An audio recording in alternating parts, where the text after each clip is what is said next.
Hi అందరికీ ఈరోజు weight loss diet day 7 అన్నమాట. డే ఫస్ట్ నుండి డే 7 వరకు ఏ టైంకి ఏం తినాలి అనేది ప్రతి ఒక్కటి చూపించాను కదా. ఈరోజు కొంచెం చేంజ్ అవుతుంది.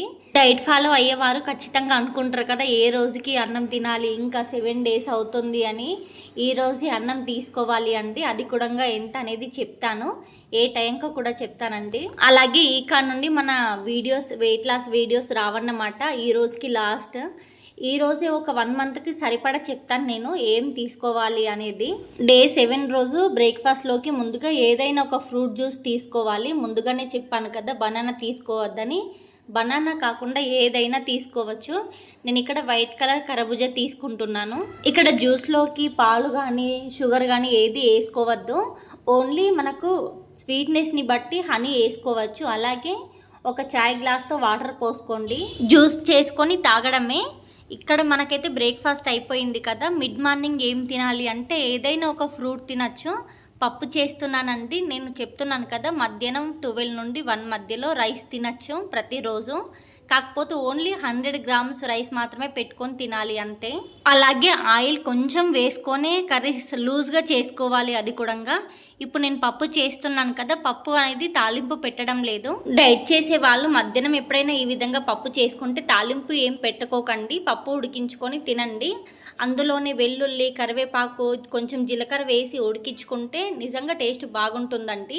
మీరు ఒకసారి ట్రై చేయొచ్చు. మీరు ఏ వెజిటేబుల్ కర్రీ చేసుకున్నా సరే వాటరే చేసుకోవాలి, ఎక్కువ వాటర్ పోసుకోవాలి. అలాగే ఆయిల్ అనేది చాలా అంటే చాలా తక్కువగా వేసుకోవాలి. 1 టేబుల్ స్పూన్, అలాగే 1/2 టేబుల్ స్పూన్ వరకు మాత్రమే వేసుకోవాలి అంతే. అలాగే మధ్యాహ్నం లంచ్ చేసేటప్పుడు ఒక ఉడకబెట్టుకున్న ఎగ్గు తినండి, అది కూడా వైట్ కలర్ది అంతే, ఎల్లో కలర్ది తినొద్దు. 1 నెల వరకు సేమ్ ఇంతే అండి రొటీన్. మధ్యాహ్నం రైస్ పెట్టుకొని తినాలి, అది కూడా 100 గ్రామ్స్ అంతే నెల వరకు. మధ్యాహ్నం కర్రీ కూడా లూజ్గా చేసుకోవాలి. మరీ చెప్తున్నా, ఆయిల్ అనేది ఎక్కువగా వేసుకోవద్దు, మళ్ళీ వెయిట్ పెరిగిపోతారు మీరు.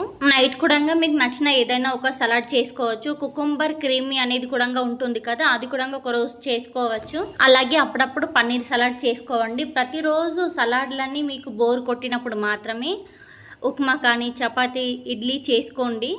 అది కూడా లూజ్గా చేసుకోవాలి. ఉప్మాని తక్కువ ఆయిల్ వేసుకొని. ఎలాగూ ఏదైనా ఒక టిఫిన్ చేసుకొని తినచ్చు అన్నట్లు ప్రతిరోజు తినకండి, వెయిట్ అనేది మళ్ళీ తగ్గరు. మరీ మీకు బోర్ కొడుతుంది రోజు ఇవే తినడం అని అనిపించినప్పుడు మాత్రమే ఉప్మా చేసుకొని ఇడ్లీ కానీ చపాతీ కానీ చేసుకొని తినండి. అది కూడా లిమిట్తో తినాలి, మరీ ఎక్కువగా తినద్దు. మధ్యాహ్నం నైట్ ఏం తినాలి అనేది చెప్పాను కానీ పొద్దున ఏం తినాలి అనేది అయితే చెప్పలేను కదా. ప్రతిరోజు ఫ్రూట్ జ్యూసు ఫ్రూటే అని చెప్పాను కానీ ఈ కానుండి అదే విధంగా ఉండదండి. ఒక వాటర్ అనేది ప్రిపేర్ చేసుకోవాలి, అదొకటి నేను చూపిస్తాను, రేపు పెడతానండి. ఆ వాటర్ ఎలా చేసుకోవాలనేది నైట్ చేసుకొని పొద్దున తాగాలి. నేను ఇక్కడ నైట్ డిన్నర్లోకి శనగపప్పుతో సలాడ్ చేస్తున్నానండి. శనగపప్పు అలాగే తెల్ల శనగలు చూపించాను కదా, 1.5 కప్పు వరకు శనగపప్పును తీసుకుంటే ఓన్లీ 1/2 కప్పు వరకు మాత్రమే తెల్ల శనగల్ని తీసుకొని పొద్దున నానబెట్టామంటే నైట్ చేసుకోవాలి, ఈజీగా కుక్ అయిపోతాయి. మనం నానబెట్టేటప్పుడు ఏ గ్లాస్తో అయితే కొలిచి నానబెడతామో అదే గ్లాస్తో 1 గ్లాస్ కప్పుకి 1 గ్లాస్ వాటర్ వేసుకొని ఒక 7-8 విజిల్ వచ్చేంత వరకు ఉడికించండి. శనగలు కానీ ఏవైతే ఉడకడానికి కొంచెం టైం పడుతుందో వాటన్నిటిని ఒక 7-8 విజిల్ వచ్చేంత వరకు ఉడికించండి. మళ్ళీ మీకు ఉడకనట్లు అనిపిస్తే గిట్లా మళ్ళీ ఉడికించవచ్చు. ఈ శనగపప్పు సలాడ్లో 1 కప్పు తురిమిన క్యారెట్ని వేసుకోండి. అలాగే చిన్నగా కట్ చేసిన ఆనియన్ని, చిన్నగా కట్ చేసిన దోసకాయని వేసుకోండి. అలాగే రుచికి సరిపడ కారం, సాల్ట్ వేసుకొని కలుపుకోవడం అంతే.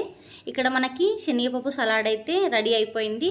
చెప్పడం మర్చిపోయాను, అలాగే కొంచెం మిరియాల పొడిని వేసుకొని కలుపుకొని తినడం అంతే. ఈ నెల ఇదే విధంగా చేసుకోవాలి. నేను వీడియోస్ చేయనని అయితే చెప్పాను కదా, మీకు ఏ డౌట్ ఉన్నా నాకు కమెంట్ చేయండి, నేను వెంటనే చెప్తాను. ఈ వెయిట్ లాస్ వీడియోస్ మాత్రమే పెట్టనండి. 1 నెల వరకు ఎలా తినాలి, ఏం తినాలి అనేది చెప్పాను కదా.